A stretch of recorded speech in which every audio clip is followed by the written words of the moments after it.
अस्सलाम वालेकुम student, I hope आप सब खैरियत से होंगे। और आज लेक्चर नंबर 19 में हमने स्टार्ट करना है स्पाइनल कॉर्ड। पिछले लेक्चर में आपको ब्रेन तक की बात बताई थी, ब्रेन के बारे में बताया था, ब्रेन की स्ट्रक्चर पढ़ाई थी कि किस तरह का ब्रेन होता है हमारा, ब्रेन के कौन कौन से पार्ट्स होते हैं, कौन कौन से पार्ट का क्या क्या फंक्शन मौजूद होता है। ये सारी चीजें लास्ट टाइम तक आपको बता दी थी। ठीक है बच्चों, आज का जो टॉपिक है हमारा वो है स्पाइनल कॉर्ड। सही है, स्पाइनल कॉर्ड हमने पढ़ना है। स्पाइनल कॉर्ड के बारे में हम पढ़ेंगे थोड़ी सी डिटेल में, लिमिटेड डिटेल में, सॉरी, मतलब कि होगा ये कि जितनी डिटेल ब्रेन के हवाले से मौजूद थी उतनी डिटेल स्पाइनल कॉर्ड के हवाले से मौजूद है भी नहीं, और ना हमारे कोर्स में, और उस तरह से इसको पढ़ाया भी नहीं जाता। अच्छा, अब एक और बात, ब्रेन से इसको रिलेट करके देखते हैं कि क्या क्या चीजें सिमिलर हैं। देखो, ब्रेन में हमने पढ़ा कि ब्रेन की आउटर कवरिंग में मौजूद होता है मेम्ब्रेन मौजूद होती है आउटर कवरिंग में, जिसको हम मेनिंजेस कह रहे होते हैं। तीन लेयर से बनी होती है। इसी तरह से वो जो मेनिंजेस है वो स्पाइनल कॉर्ड तक भी कंटिन्यू रहती है, ब्रेन के अलावा स्पाइनल कॉर्ड तक भी है। उसके अलावा जो ब्रेन होता है उसके अंदर CSF होता है, यानी मेनिंजेस और ब्रेन के बीच में CSF था, सेरिब्रो स्पाइनल फ्लूइड। तो यहाँ पर भी हमारे पास CSF मौजूद होता है। सही है, till from the brain till the spinal cord, ये सारी चीज। स्पाइनल कॉर्ड होता कहाँ पे है हमारे? स्पाइनल कॉर्ड होता है हमारे वर्टिब्रल हॉलो कैविटी में होता है। जो हमारा वर्टिब्रा होता है उसके अंदर जो हॉलो कैविटी होती है उसके अंदर स्पाइनल कॉर्ड हमारा मौजूद होता है, यानी हमारे पूरी बैक रीजन में मौजूद होते हैं। जो नेक से स्टार्ट हो रहा है, ब्रेन स्टेम से कनेक्ट होता है। ब्रेन स्टेम पढ़ाया था ना, ब्रेन स्टेम बना होता है आपके pons, midbrain, pons, medulla oblongata, तीन चीजों से मिलकर ब्रेन स्टेम बनता है। ब्रेन स्टेम से कनेक्ट होता है स्पाइनल कॉर्ड, और फिर वो नेक रीजन से होता हुआ हमारे बिल्कुल हिप रीजन तक जा रहा होता है, जहां पर हमारा वर्टिब्रा एंड होता है, वहीं तक जा रहा होता है। सही है। अच्छा, तो अब जो है हमारे पास ये स्पाइनल कॉर्ड को हमने देखना है। जिस तरह से वर्टिब्रा की डिवीजन होती है, नेक रीजन, फिर उसके बाद थोरैसिक रीजन, यानी neck region, cervical region, thoracic region, और फिर लास्ट में लंबर रीजन। इसी तरह से हमारा स्पाइनल कॉर्ड के जो नर्व्स होते हैं, जो नेक रीजन से निकल रहे होते हैं वो कहलाते हैं सर्वाइकल नर्व, जो थोरैसिक रीजन से निकल रहे होते हैं वो कहलाते हैं थोरैसिक नर्व, और फिर जो लंबर रीजन से निकल रहे होते हैं वो कहलाते हैं लंबर नर्व। सही। अच्छा, अब उसके बाद स्पाइनल कॉर्ड जो होता है हमारा, जिस तरह से ब्रेन में हमने पढ़ा कि ग्रे मैटर जो होता है वो अंदर होता है और व्हाइट मैटर आउटसाइड होता है। ग्रे मैटर बना होता है सोमास से और व्हाइट मैटर बना होता है नर्व प्रोजेक्शन से, या नर्व फाइबर्स कह लो। इसी तरह से स्पाइनल कॉर्ड में ये चीज बिल्कुल रिवर्स होती है। स्पाइनल कॉर्ड में ग्रे मैटर बाहर होता है और व्हाइट मैटर अंदर होता है। सही है, ग्रे मैटर बाहर, व्हाइट मैटर अंदर। कुछ इस तरह का स्पाइनल कॉर्ड देखने को मिलेगा आपको।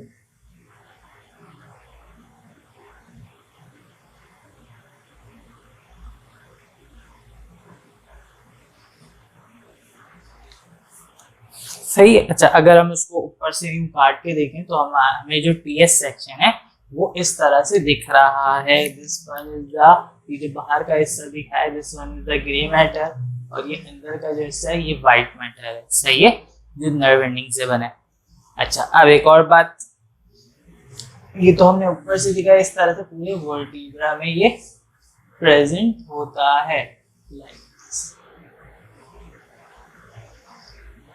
सही है। अब अगर इसको पूरी डायग्राम बनाई तो बहुत ज्यादा टाइम कंज्यूम कर लेगा ये हमारा।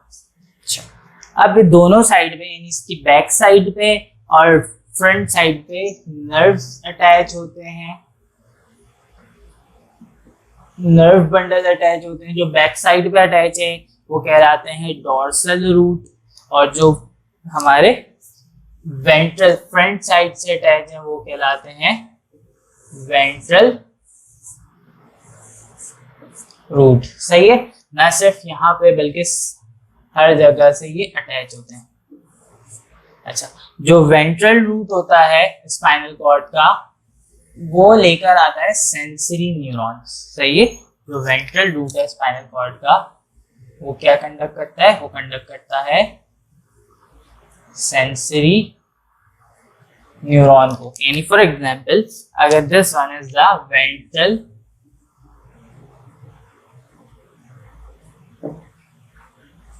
रूट, यहाँ पे क्या मौजूद होगा, सेंसरी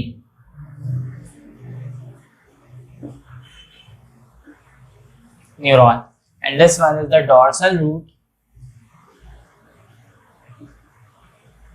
यहाँ पे क्या मौजूद होगा, मोटर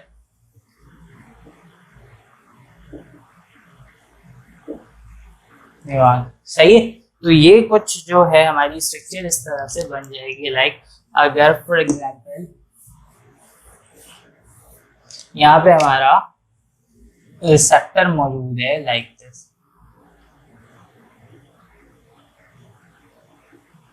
हमें पता है सेंसरी न्यूरॉन का काम क्या होता है। सेंसरी न्यूरॉन का काम है कि वो रिसेप्टर से मैसेज लेकर सीएनएस तक जाए। सही है। फिर उसके बाद अब ये जो हमारा सीएनएस है यानी हमारा जो स्पाइनल कॉर्ड है, अब या तो ये उसको खुद एनालाइज करेगा या मैसेज ब्रेन के पास भेज देगा, फिर ब्रेन एनालाइज करेगा और ब्रेन वापस मैसेज भेजेगा इफेक्टर को, या ब्रेन डायरेक्टली इफेक्टर को मैसेज भेज देगा, और फिर ये मोटर न्यूरॉन लेकर जाएगा इफेक्टर तक मैसेज कि भाई अब करना क्या है। सही है।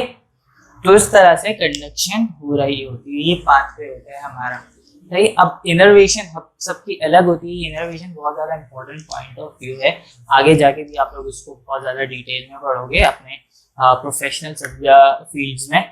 तो ये बहुत ज़्यादा ज़रूरी होता है कि इनर्वेशन कहाँ हो रही है, कैसे हो रही है। इसकी वजह क्या है? इसकी वजह ये है कि इनर्वेशन जो है आगे जब आप मेडिसिन पढ़ रहे होगे तो उन मेडिसिन के लिए इन इनर्वेशन का पता, इनर्वेशन मतलब कि कहाँ से कहाँ मैसेज जाएगा, क्या जाएगा, तो इसका पता होना बहुत ज़्यादा ज़रूरी होता है। सही है। क्यों? फॉर एग्जाम्पल अगर किसी रीजन में पेन हो रहा है, सही है, अब उस पेन के लिए कोई पेन किलर देना है, तो आपको ये नहीं पता होगा कि इनर्वेशन कहाँ है, यहाँ पे कौन कौन से रिसेप्टर्स होते हैं, तो कैसे मेडिसिन दोगे। भी हम पढ़ेंगे रिसेप्टर्स के बारे में, और फिर ड्रग्स के बारे में छोटा सा, बिल्कुल छोटी सी डिटेल मौजूद है ड्रग्स के बारे में, तो उनको भी हम अभी कवर करेंगे।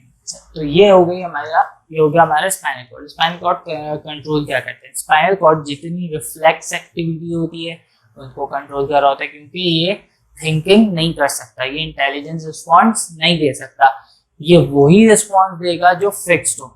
सही है। वही रिस्पॉन्स देगा जो फिक्स्ड हो। सही है। अच्छा, ये जब आदत, किसी चीज की आदत जब हम अडेप्टेशन कर लेते हैं तो वो चीज जाके हमारे स्पाइनल कॉर्ड में सेव हो जाती है। जब भी होता है ना कि किसी आदत को अडेप्ट करना भी मुश्किल है, किसी आदत को छोड़ना भी मुश्किल है। हाँ, ये होता है कि डिपेंड करता है कि आदत है क्या आपकी, हमारी हैबिट है क्या। ज्यादातर ये होता है कि बुरी आदतें जो होती हैं वो अपने आप लग जाती हैं, फिर अच्छी आदतें डालनी पड़ती हैं। तो होगा क्या, होता कुछ यूँ है कि भाई अगर आपने किसी चीज़ को हैबिचुएट करना है तो वो कैसे होगी, हमारे स्पाइनल कॉर्ड को उसके हैबिचुअल बनाना पड़ेगा। कैसे बनाते हैं? ज़्यादातर होता है ये है कि फॉर एग्जाम्पल मैं आपको उसकी एक फिजिकल एग्जाम्पल से आपको बताता हूँ। आप साइकिलिंग कर रहे हो, आपको साइकिल चलानी नहीं आती। सही।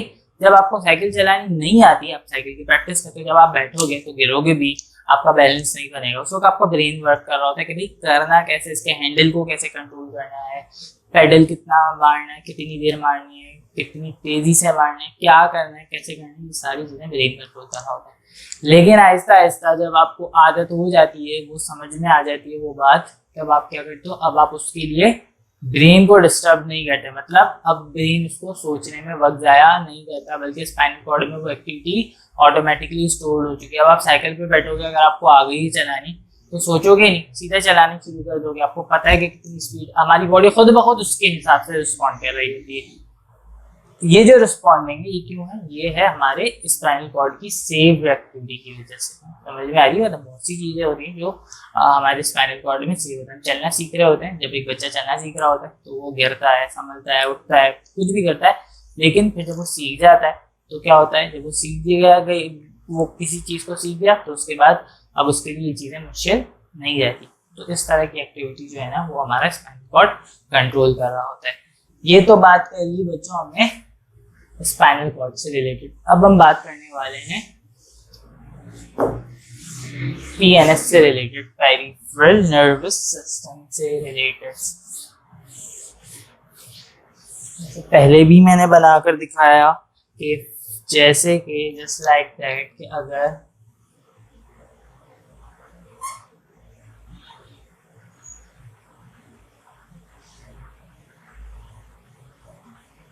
ये हमारा ब्रेन है,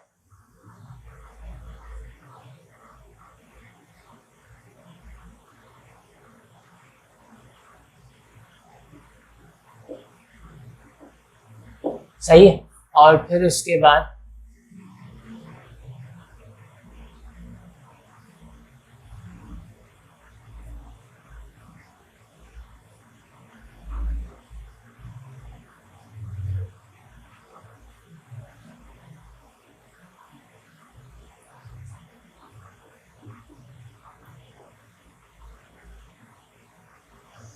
और ये स्पाइनल कॉर्ड है हमारा। अब बॉडी के डिफरेंट ऑर्गन्स मौजूद हैं, सही है, हमारे डिफरेंट ऑर्गन्स मौजूद है, जस्ट लाइक हमारा रेस्पिरेटरी सिस्टम है,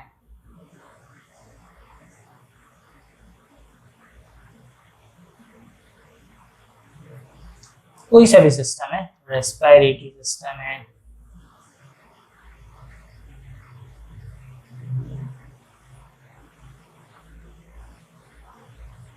या फिर हमारा डाइजेस्टिव सिस्टम है, सारी चीजें हमारे इनर्वेटेड होती हैं किससे, ब्रेन से या स्पाइनल कॉर्ड से।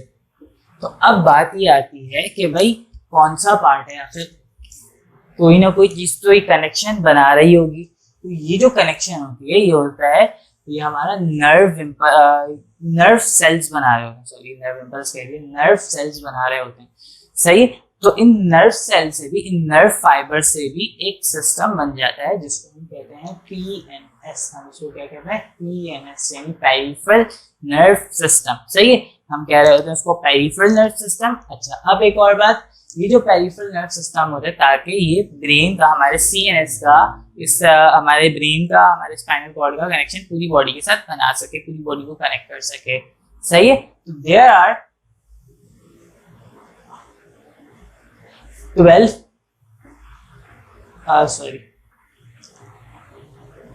pair of cranial nerve,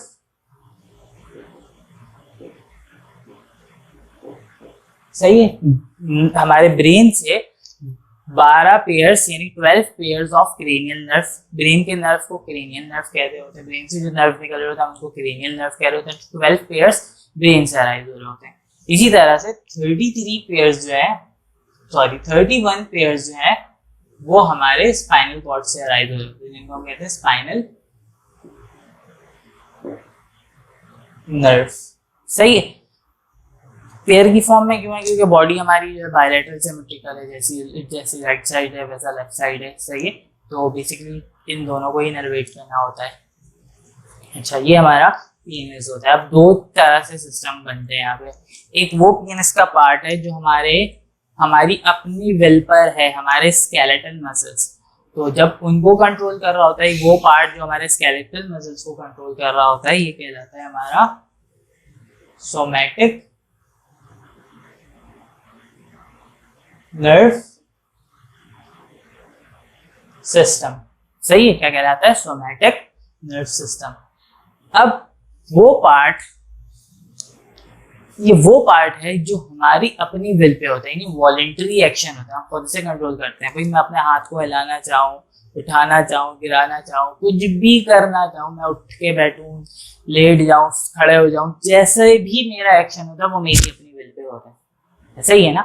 आप हाथ अपनी मर्जी से हिला सकते हो, लेकिन ऐसा नहीं होता कि आपके हैंड है, आपका फेस है, आपकी नेक है, खुद ब खुद मूवमेंट यहाँ पे परफॉर्म नहीं होते अनटिल कोई डिसऑर्डर ना हो जाए, कोई कन्वल्जन ना हो जाए। लेकिन नॉर्मल कंडीशन में ये खुद ब खुद कोई ऑटोमेटिक मूवमेंट परफॉर्म नहीं करते, वॉलेंट्री एक्शन ही परफॉर्म करते हैं, हमारी अपनी विल के ऊपर परफॉर्म कर रहे होते हैं। तो ये हमारा होता है सोमैटिक नर्व सिस्टम। इसके अलावा एक नर्व सिस्टम है जिसको हम कहते हैं ऑटोनॉमिक नर्व सिस्टम।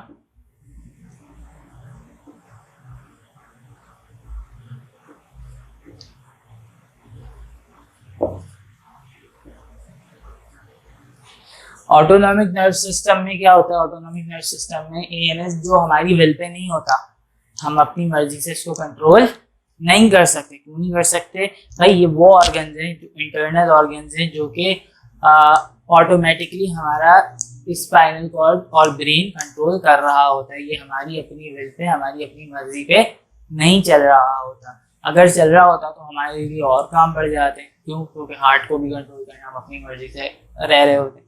सही, कभी कोई तबीयत खराब नहीं होती, कभी कुछ नहीं होता। क्यों नहीं होता भाई? हार्ट का रेट बढ़ गया, खुद से कम कर दो, हो जाता कम।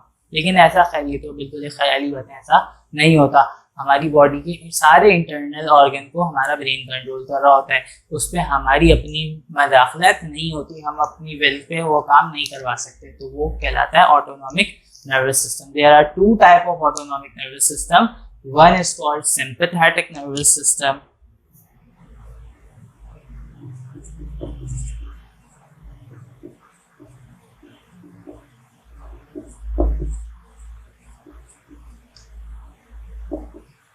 and other is called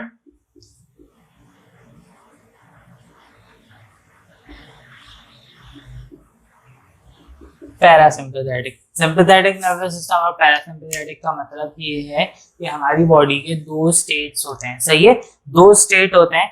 एक वो स्टेट जो हमारी नॉर्मल कंडीशन हो, हम घर पे बैठे हैं, जिसको हम कहते हैं रेस्ट एंड डाइजेस्ट स्टेट। अब एक काम ये करो कि दो कॉलम बनाओ। सही, दो कॉलम बना के एक तरफ लिखो सिंपैथेटिक नर्वस सिस्टम, एक तरफ लिखो पैरासिम्पैथेटिक नर्वस सिस्टम। लिखने के बाद पैरासिम्पैथेटिक नर्वस सिस्टम में लिखना, जो मैं बता रहा हूँ ये चीजें लिखना चाहिए। काम करने के बाद आपने इसकी स्नैप मुझे सेंड कर देनी है।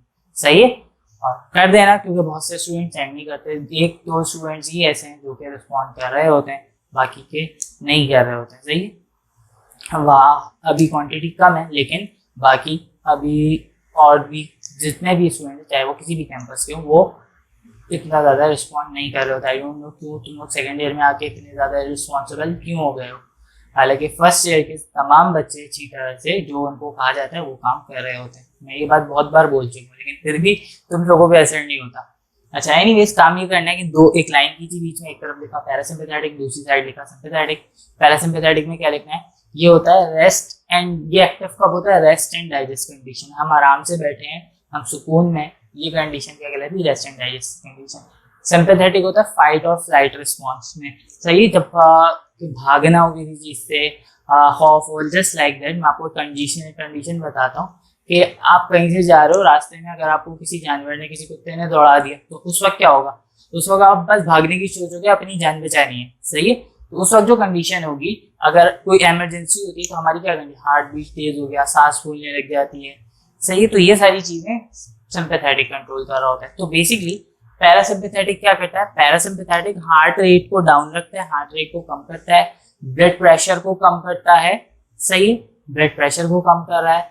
इसके अलावा डाइजेशन को बढ़ा देता है, एक्सक्रीशन को बढ़ा देता है, ये सारे काम कर रहा होता है। जो पिपल है, ये जो हमारी आइस का जो ब्लैक वाला पार्ट है, इसकी कॉन्स्ट्रिक्शन करवा देता है, इसको छोटा कर, कॉन्स्ट्रिक्शन तो इसका डायमीटर कम कर देता है।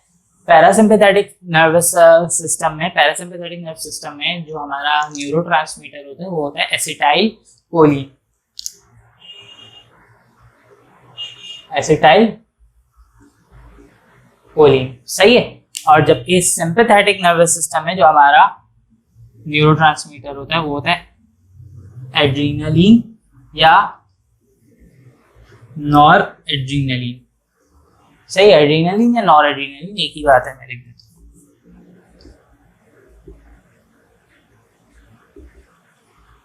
नहीं सॉरी, एक ही बात नहीं है, दोनों अलग अलग है। एड्रीनलिन और एपिनेफ्रिन ये दोनों एक ही बात है। नॉर एड्रीनलिन और नॉर एपिनेफ्रिन ये दोनों एक ही बात है। सही, दोनों में थोड़ा सा स्ट्रक्चरल डिफरेंस होता है एड्रीनलिन में और नॉर एड्रीनलिन में। सही, ये जो है पैरासिम्पैथेटिक नर्व सिस्टम के न्यूरोट्रांसमीटर, जबकि एसिटाइलकोलिन पैरासिम्पैथेटिक नर्व सिस्टम है। सिम्पैथेटिक नर्वस सिस्टम क्या करता है, हार्ट रेट को बढ़ा देता है, ब्लड प्रेशर को इंक्रीज कर देता है, डाइजेशन को कम कर देता है, एक्सक्रीशन को कम कर देता है, ये सारे काम कर रहा होता है। रेस्पिरेशन को बढ़ा देता है, और जो न्यूरोट्रांसमीटर होता है वो उसका एड्रेनलिन या नॉरएड्रेनलिन, या फिर हम उसको एपिनेफ्रिन और नॉरएपिनेफ्रिन भी कह रहे होते हैं, सही है। तो ये काम कर रहा होता है। अब इसकी बहुत सी एग्जाम्पल है। आप सुकून में सो रहे हो, सही है, अब आप सुकून में सो रहे हो, आप ये अपने रूम में लेटे हो, आपको भूख भी लग रही है, सही है, तो अभी आपका जो है पैरासिम्पैथेटिक नर्वस सिस्टम काम कर रहा है। सडनली अगर आपने ये देखा कि भाई आपके रूम से कोई झांक रहा है, आपको कोई देख रहा है विंडो से, अब जो कंडीशन होगी ना आपकी, आपका हार्ट बीट बढ़ जाएगा, आंखें खुली की खुली रह जाएंगी, तो ये जो होगी ना, ये जो कंडीशन होगी, अब हमारा सिंपैथेटिक नर्वस सिस्टम एक्ट करेगा। समझ आ रही बात? उस वक्त फिर आपको जो भूख भी लग रही थी वो भी खत्म। अब तो ये चीजें होती हैं। अच्छा, आई डू होप यहाँ तक आपको बात समझ में आ गई होगी। जब इंशाल्लाह नेक्स्ट लेक्चर में हम आगे के टॉपिक को पढ़ेंगे। तब तक के लिए अल्लाह हाफ़िज़।